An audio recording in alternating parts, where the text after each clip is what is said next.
Welcome to Mahamax sports. Noida Patna Pirates సత్తా చాటింది. ఇక దూకుడుగా ఆడిన జట్టు ప్రో కబడ్డీ సీజన్ 11లో మరో విజయాన్ని ఖాతాలో వేసుకుంది. మంగళవారం పట్నా 54-31తో బెంగళూరు బుల్స్ ను చిత్తు చేసింది. ఈ మ్యాచ్ లో మొదటి నుంచి పట్నాదే జోరు. ఆరంభంలోనే ప్రత్యర్థిని ఆల్అౌట్ చేసిన పట్నా విరామ సమయానికి 20-13తో ఆధిక్యంలోకి వెళ్ళింది. ద్వితీయార్ధంలో బెంగళూరు కాస్త పుంజుకున్న పట్నా పట్టు వదలలేదు. అటాకింగ్ గేమ్ లో తేలిగ్గా విజయాన్ని సొంతం చేసుకుంది. దేవాంగ్, ఆర్యన్ జట్టును కూడా గెలిపించారు. మరోవైపు పునేరి, పల్థాన్, యూపీ యోధాస్ మధ్య కూడా మ్యాచ్ 29-29తో టై అయింది. బ్రేక్ సమయానికి యూపీ 16-14తో స్వల్ప ఆధిక్యంలో నిలిచింది. కానీ విరామం తర్వాత పునేరి పుంజుకోవడంతో మ్యాచ్ టైకి దారితీసింది. పునేరి తరపున పంకజ్ యూపీ జట్లో భవానీ, రాజ్దూత్ రాణించారు. టీమిండియా సిరీస్ ప్రారంభమవుతుందంటేనే ఎవరు బాగా ఆడొచ్చు, తుది జట్లో ఎవరుంటారు, ఏ రికార్డులు బద్దలవుతాయి, ఇదే చర్చ కనిపించేది. కానీ గతేడాది ప్రపంచ కప్ నుంచి ప్రస్తుతం బోర్డర్ గవాస్కర్ ట్రోఫీ వరకు టీమిండియా గాయాల కథలే. బ్యాటర్ల నుంచి పేసర్ల వరకు, ఫామ్లో ఉన్న ప్లేయర్స్ నుంచి అరగ్రేట ఆటగాడి వరకు గాయపడిన వార్తలే హల్చల్ చేస్తున్నాయి. దీంతో ఆటగాళ్ల ఫిట్నెస్ పై ఆందోళన కలిగిస్తుంది. ఏదైనా సిరీస్ వచ్చేసిందంటే భారత క్రికెటర్లో మాత్రం గాయాల గందరగోళం మొదలవుతుంది. గతేడాది వన్డే ప్రపంచ కప్ నుంచి ఆస్ట్రేలియాతో సిరీస్ వరకు ఇదే కథ, ఇదే వ్యధ. ప్రస్తుత అభ్యర్థి జట్టును చూసి కాదు, సొంత ఆటగాళ్ల ఫిట్నెస్ పై అనుమానాలతో సిరీస్ విక్టరీపై సందేహాలు. ప్రపంచ టెస్ట్ ఛాంపియన్షిప్ ఫైనల్ కు చేరడంపై అనుమానాలొస్తున్నాయి. బోర్డర్ గవాస్కర్ ట్రోఫీ భాగంగా ఆస్ట్రేలియాతో 5 టెస్ట్ సిరీస్ కోసం టీమిండియా ఆసీస్ గడ్డపై అడుగుపెట్టింది. నెట్స్ లో ప్రాక్టీస్ చేసేటప్పుడు విరాట్ కోహ్లీకి గాయమైందని వార్తలొచ్చాయి. ఇక ఇంట్రా స్క్వాడ్ వార్మప్ మ్యాచ్ లో శుభ్మన్ గిల్ వేలికి గాయమైంది. అతడికి తీసిన స్కానింగ్ లోనూ వేలి లోపల చీలికలు వచ్చాయని తేలింది. దీంతో అతను తొలి టెస్టుకు అందుబాటులో ఉండడం కష్టమే. అంతేకాదు, గాయం తీవ్రత తగ్గకపోతే సిరీస్ మొత్తానికి అందుబాటులో ఉండడం కష్టమే. పేస్ పిచ్లపై ఆడే సమయంలో చేతివేళ్లతో పాటు గాయాలకు గురికాకుండా సన్నద్ధమయ్యేటప్పుడు మరిన్ని జాగ్రత్తలు తీసుకోవాల్సిన అవసరం ఉన్నా సన్నాహాలకు సరిగ్గా లేకపోవడంతోనే ఆ అనర్థం జరిగినట్లు తెలుస్తోంది.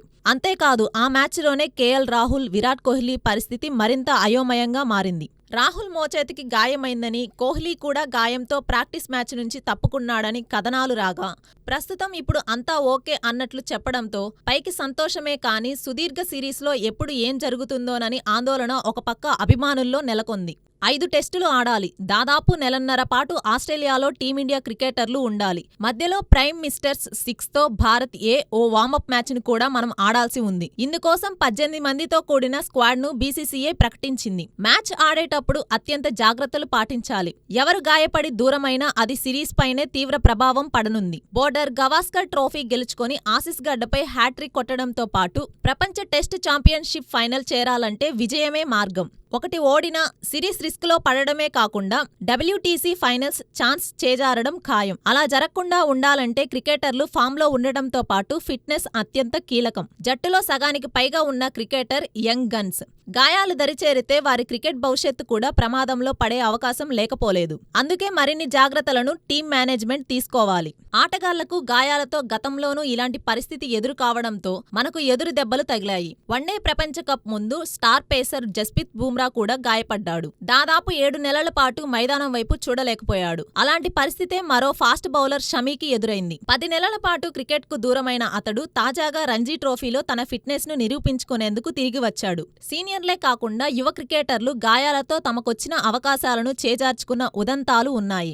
జింబాబ్వేతో టీ20 సిరీస్ కు మన వైజాగ్ కుర్రాడు తిష్ కుమార్ రెడ్డి అవకాశం దక్కినా గాయం కారణంగా చేజారింది. ఇప్పుడు కోలుకున్న అతడికి ఆస్ట్రేలియాతో టెస్ట్ సిరీస్ కే ఎంపిక కావడం సంతోషమే. అయినా ఆల్రౌండర్ గా నాణ్యమైన ఆటతీరు ప్రదర్శించాల్సిన భారం అతడిపై ఉంది. సఫారీలతో టీ20 సిరీస్ కు ఎంపికైన శివం దూబే, మయాంక్ యాదవ్ గాయాలతో అనూహ్యంగా వైతొలిగిన విషయం ఇక్కడ గమనార్హం. అందుకే సిరీస్ ను కొట్టాలన్నా, ప్రపంచ టెస్ట్ ఛాంపియన్షిప్ బెర్త్ దక్కాలన్నా ఇక్కడ గెలుపు ముఖ్యం. కాబట్టి ఆటగాళ్లు గాయాలు కాకుండా చూసుకోవాలి. ఆటగాళ్లు ఏదైనా మ్యాచ్ సమయంలో గాయపడితే వెంటనే కోలుకొనేలా ఇంజూరీ మేనేజ్మెంట్ విషయంలో బీసీసీఐ కఠినంగా ఉండాల్సిన అవసరం ఉంది. ఎందుకంటే గతంలో ఇలాంటి సమస్యలు వచ్చినప్పుడు సదరు ప్లేయర్లు మళ్లీ మైదానంలోకి దిగేందుకు చాలా రోజుల సమయం పట్టింది. మళ్లీ వచ్చాక కూడా సిరీస్ మధ్యలోనే వైతొలిగిన సందర్భాలు లేకపోలేదు. అలా కాకుండా ఫిట్నెస్ పై మేనేజ్మెంట్ దృష్టి పెట్టాలనేదే క్రికెట్ విశ్లేషకుల సూచన. ప్రపంచంలోనే అత్యంత సంపన్న బోర్డు బీసీసీఐ. ఐపీఎల్ తో 100 వందల కోట్ల ఆదాయం వస్తున్నా ఈ విషయంలో బీసీసీఐ సీరియస్ గా దృష్టి పెట్టడం లేదని మాజీలు అంటున్నారు. మరి ఇప్పటికైనా బీసీసీఐ ఆటగాళ్ల విషయంలో దూరదృష్టితో ఆలోచించాలని కోరుతున్నారు. అంతేకాదు పటిష్టమైన రిజర్వ్ బెంచ్తో పాటు రోహిత్ కోహ్లీ లాంటి దిగ్గజాలు, అశ్విన్ జడేజాలకు ప్రత్యామ్నాయాలను తయారు చేసుకోవాల్సిన అవసరాన్ని గుర్తు చేస్తున్నారు. వన్స్ కింగ్ ఆల్వేస్ కింగ్ అన్నట్లుగానే ఫామ్ లో ఉన్న పరుగులు చేయలేకపోయిన బోర్డర్ గవాస్కర్ ట్రోఫీలో ఆస్ట్రేలియా దృష్టి అంతా కింగ్ కోహ్లీ పైనే ఉంది. బీజీటీలో అత్యంత విజయవంతమైన బ్యాటర్లలో కోహ్లీ ఒకడు. ప్రస్తుతం జరగనున్న ఈ సిరీస్ లో కూడా అతడు అత్యంత కీలక ప్లేయర్ గా నిలవనున్నాడు. అందుకే అతన్ని నిలువరించేందుకు, అడ్డుకునేందుకు కూడా ఆస్ట్రేలియా జట్ ప్రత్యేక వ్యూహాలతో రెడీ అవుతుంది. బోర్డర్ గవాస్కర్ ట్రోఫీలో అత్యంత విజయవంతమైన బ్యాటర్లలో కోహ్లీ ఒకడు. ఈసారి కూడా భారత్ బ్యాటింగ్లో అతడే కీలకం కాబోతున్నాడు. ఈ నేపథ్యంలో ఆస్ట్రేలియా దృష్టంతా అతడిపైనే నిమగ్నమైంది. అతన్ని ఎలా అడ్డుకోవడానికి, పరుగులు చేయకుండా చెక్ పెట్టడానికి ఆసీస్ ప్లేయర్లు అన్ని అస్త్రాలను ప్రయోగించేందుకు సిద్ధమవుతున్నారు. షార్ట్ పిచ్ బంతులతో కోహ్లీ దేహాన్ని లక్ష్యంగా చేసుకోవాలని, దూకుడుగా బౌలింగ్ చేస్తూ అతని ఓపికను పరీక్షించాలని, తప్పులు చేసేలా అతన్ని ప్రేరేపించి అవుట్ చేయాలంటూ పేసర్లకు సూచిస్తున్నాడు ఆసీస్ మాజీ wicket keeper Ian Healy. Australia ప్లేసర్ కోహ్లీ ఫ్రంట్ ప్యాడ్లను టార్గెట్ చేసి అతన్ని బ్యాక్ ఫుట్కు పరిమితం చేయాలంటున్నాడు. కానీ ప్రతి బంతికి అలా చేయొద్దు. అలా చేస్తే అలవాటు పడి పరుగుల వర్షం కురిపిస్తాడని, ఊహించని సమయంలో అలాంటి బంతులతో అతన్ని ఊరించి అవుట్ చేయాలని చెబుతున్నాడు. ఒకవేళ ఈ వ్యూహం ఫలించకపోతే అతడి దేహాన్ని లక్ష్యంగా చేసుకుని బౌన్సర్లు వేయాలని, బంతిని తప్పించుకోవడానికి కిందకి వెనక్కి వంగేలా చేసి అతన్ని చిరాకు పెడితే ఫలితం వస్తుందని తేల్చిపారేశాడు. కోహ్లీతో ఘర్షణ పడొద్దని మరో ఆస్ట్రేలియా మాజీ ఆటగాడు షెన్ వాట్సన్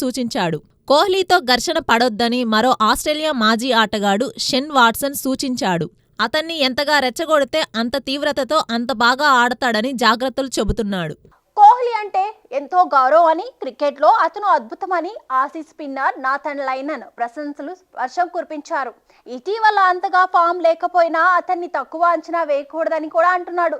అయితే కోహ్లీ తన చివరి 60 ఇన్నింగ్స్లో 2 సెంచరీలు మాత్రమే చేశాడు.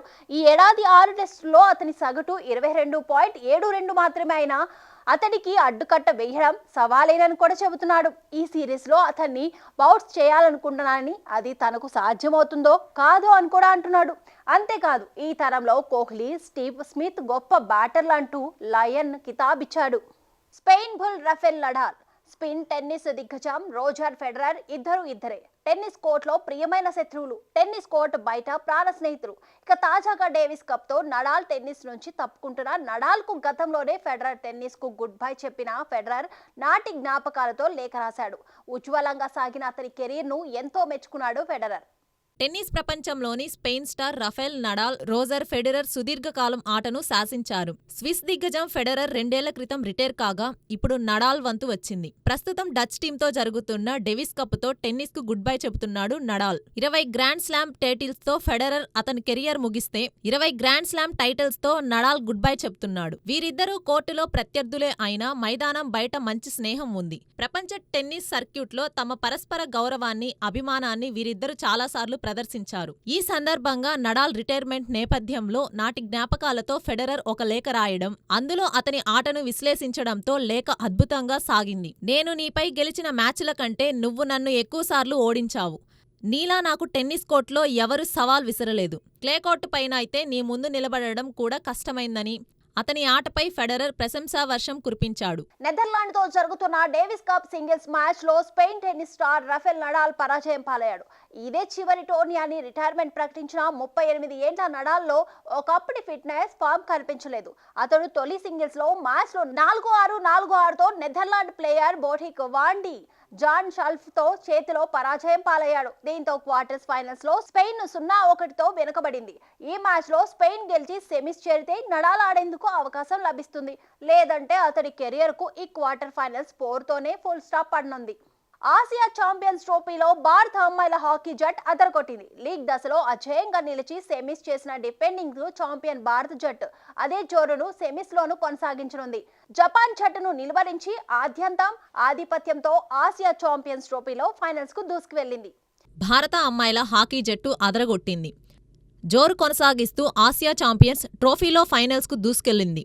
సెమీస్లో 2-0తో జపాన్ను చిత్తు చేసింది. ఈ మ్యాచ్లో ఆరంభం నుంచి 2 జట్లు నువ్వా నేనా అన్నట్లు తలబడ్డాయి. కానీ తొలి 2 క్వార్టర్స్లో ఒక గోల్ కూడా నమోదు కాలేదు.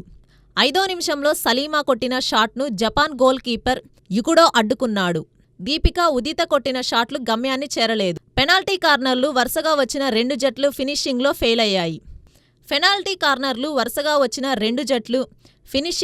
అయ్యాయి. అయితే 48 నిమిషాల్లో భారత్కు లభించిన పెనాల్టీ స్ట్రోక్ను సద్వినియోగం చేస్తూ నవనీత్ కౌర్ స్కోర్ చేసింది. 56వ నిమిషంలో లాల్ రెమిన్సియామి ఫీల్డ్ గోల్ సాధించి జట్టుకు తిరిగిలేని ఆధిక్యాన్ని అందించడంలో గెలుపు నిశ్చయమైంది. ఈ మ్యాచ్లో భారత్ ఏకంగా 13 పెనాల్టీ కార్నర్లను వృధా చేసింది.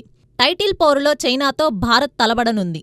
ఈ టోర్నీలో 6 మ్యాచ్లు ఆడిన సలీమా బృందం అన్నిట్లోనూ గెలవడం విశేషం.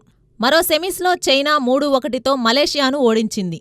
ఫైనల్స్లో భారత్తో పోరు రెడీ అయింది. డబ్బు కారణం కాదు. ఢిల్లీ అట్టి పెట్టుకునేందుకు కూడా ఫ్రాంచైజీ ఇవ్వజూపిన ఫీజు విషయంలో భిన్నాభిప్రాయాల వల్లే ఢిల్లీ క్యాపిటల్స్ ను కూడా వీడాలన్న సునీల్ గవాస్కర్ వ్యాఖ్యల్ని భారత వికెట్ కీపర్ రిషబ్ పంత్ తోసిపుచ్చాడు. ఢిల్లీ జట్లో కొనసాగపోవడానికి డబ్బు కారణం కాదని తెలిపాడు. నన్ను అట్టి పెట్టుకోకపోవడానికి డబ్బు కారణం కాదని ఖచ్చితంగా చెప్పగలను అని ఎక్స్ వేదికగా పంత్ స్పందించాడు. రోడ్డు ప్రమాదం నుంచి కోలుకున్నాక ఈ ఏడాది ఢిల్లీ సారథిగా పునరాగమనం చేసిన పంత్ ఆటగాళ్ల మెగా వేలంలో తన అదృష్టం పరిరక్షించుకోవాలని నిర్ణయించుకున్నాడు. ఈ నెల 24, 25 తేదీల్లో సౌదీ అరేబియాలోని జెడ్డాలో జరిగిన ఐపీఎల్ వేలంలో పంత్ ప్రధాన ఆకర్షగా నిలవనున్నాడు. వరుసగా విఫలమవుతున్న ఓపెనర్ షెఫాలి వర్మపై కూడా వేటు పడింది. కంగారు గడ్డపై ఆస్ట్రేలియాతో 3 మ్యాచ్ల వన్డే సిరీస్ కోసం ఎంపిక చేసిన భారత మహిళల జట్లో షెఫాలీకి చోటు దక్కలేదు. ఈ ఏడాది 6 వన్డే మ్యాచ్లు ఆడిన షెఫాలి 108 పరుగులు మాత్రమే రాబట్టింది. పేలవమైన ఫామ్ కారణంగా నిరుడు డిసెంబర్లో సొంత గడ్డపై ఆసీస్ సిరీస్ మధ్యలో నుంచి షెఫాలీని తప్పించారు. ఈ ఏడాది జూన్లో దక్షిణాఫ్రికాతో సిరీస్లో షెఫాలి కూడా పునరాగమనం చేసింది.